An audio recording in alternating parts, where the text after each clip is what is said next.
4th, 5th, and 6th graders. It's Mrs. Smith. Since the mink chapter was so short and we only have a couple more weeks of school, I thought I would do the raccoon chapter from Squirrels and Other Fur Bearers by John Burroughs also this week. And I think you'll find it interesting. Two things I want to talk about before I start reading. Mr. Burroughs has quite a vocabulary, and he has a word in here, and I'm not sure if you can see it, that I underlined the word digigrade. Digigrade. What a word. When I looked it up, it means an animal that stands or walks on its digits or toes. Some of the animals that do that are coyotes, bobcats, birds, and he says the raccoon also tends to walk on its toes, and that makes it a digigrade. I can hardly say it. The other thing I wanted to review before I read is, remember we talked about rods? All right. And a rod is equal to 5 meters, approximately 5 yards. And he talks about 30 rods in here, which would be about 150 yards to us. So half a football field about. And there was one, he talks about an ash tree. And I'm trying to learn a little bit better how to identify an ash tree. I just haven't had a lot in my life, it seems. So they do have maples, ash, and dogwoods are opposite growth. So they have opposite growth. They have a compound leaf that looks a lot like a walnut tree leaf. And they have male and female ash trees. I think on my walk on yesterday, I found a male. It's got the short blossoms, and I'm pretty sure this is a male. You can see how the blossoms are on either side of the stem, so they're opposite. And at the top, I do want you to see the tip here. The tip is, make sure you can see just how you have a pretty big scaled bud up here, and then on either side, the two little ones. And the males are supposed to make a little bit more mess in the spring anyway, when they're shedding all their pollen. So I'm trying to learn, and you get to learn with me, ash tree identification. And they are dioecious, so that means they're divided. Anthers are on one tree, and the stigma, the seed bearer female, is on another. All right, let's start the chapter, The Raccoon. Okay? In March,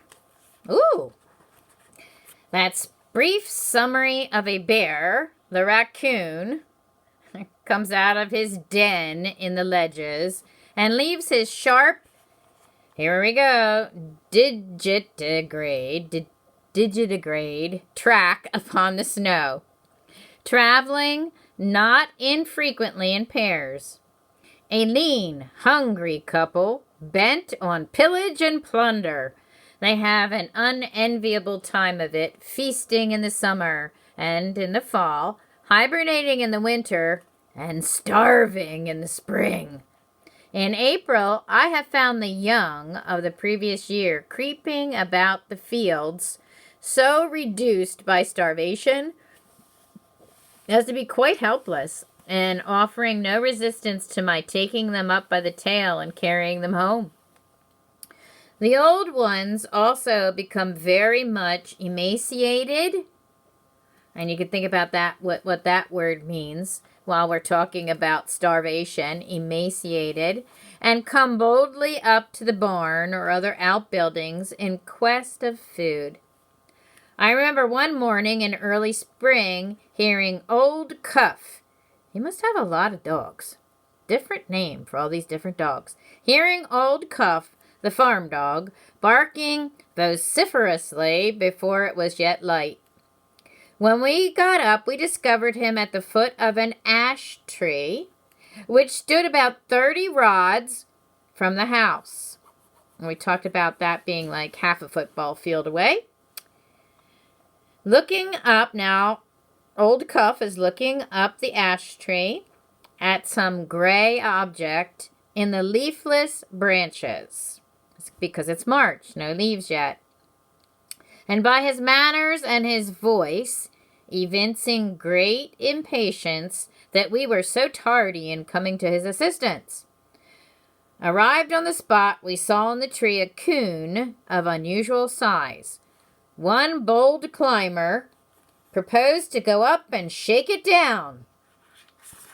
This was what Old Cuff wanted, and he fairly bounded with delight as he saw his young master shinnying up the tree.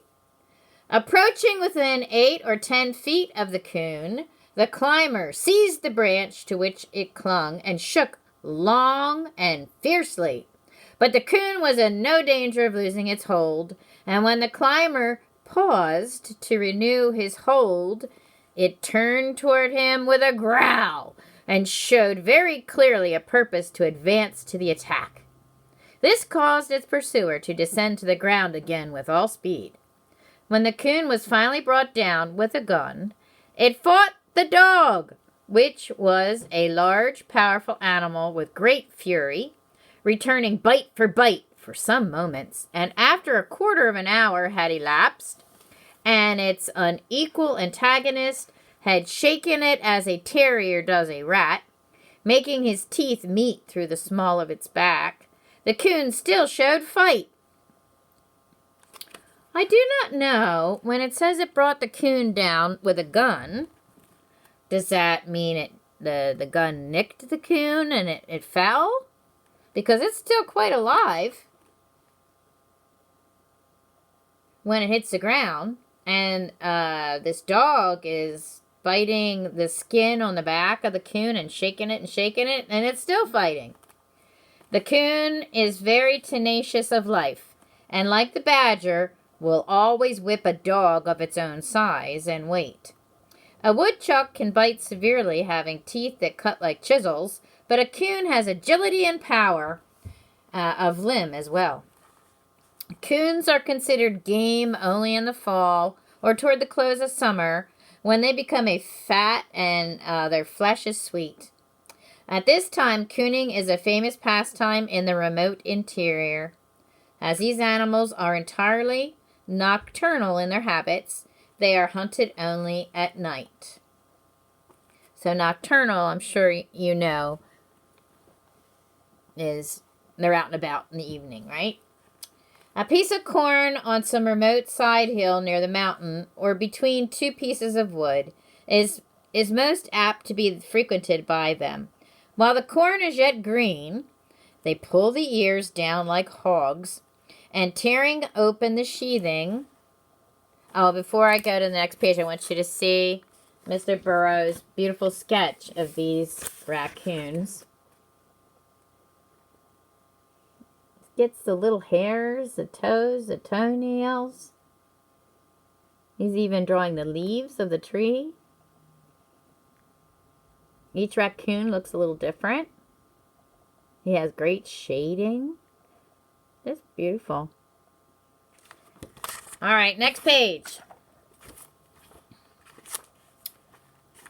So he's tearing open the corn husks while they're still green. They eat the tender, succulent kernels, bruising and destroying much more than they devour. Sometimes their ravages are a matter of serious concern to the farmer. But every such neighborhood has its coon dog, and the boys and young men dearly love the sport. The party sets out about 8 or 9 o'clock of a dark, moonless night, and stealthily approaches the cornfield. Why do you think they like to go on a moonless night? The dog knows his business, and when he is put into a patch of corn and told to hunt them up, He makes a thorough search and will not be misled by any other scent. You hear him rattling through the corn hither and yon with great speed. The coons prick up their ears and quickly take themselves off on the opposite side of the field. In the stillness, you may sometimes hear a single stone rattle on the wall as they hurry towards the woods. If the dog finds nothing, he comes back to his master in a short time and says in his dumb way, "No coon there." But if he strikes a trail, you presently hear a louder rattling on the stone wall, and then a hurried bark as he enters the woods, succeeded in a few minutes by loud and repeated barkings as he reaches the foot of the tree in which the coon has taken refuge. Then follows a pell-mell rush as the cooning party dash up the hill into the woods, through the brush and darkness, falling over prostrate trees, pitching into gullies and hollows, losing hats and tearing clothes, till finally, guided by the baying of the faithful dog, they reach the tree. The first thing now in order is to kindle a fire, and if its light reveals the coon, to shoot him, if not, to fell the tree with an axe, unless this last expedient happens to be too great a sacrifice of timber and of strength, in which case it is necessary to sit down at the foot of the tree and wait till morning.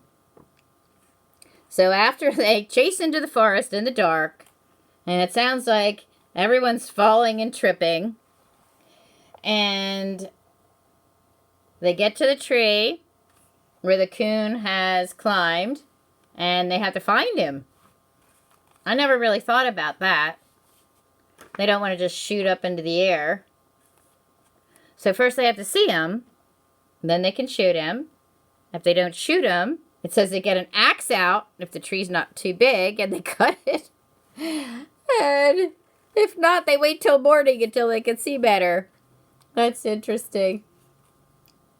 All right, and that is the end of the raccoon chapter.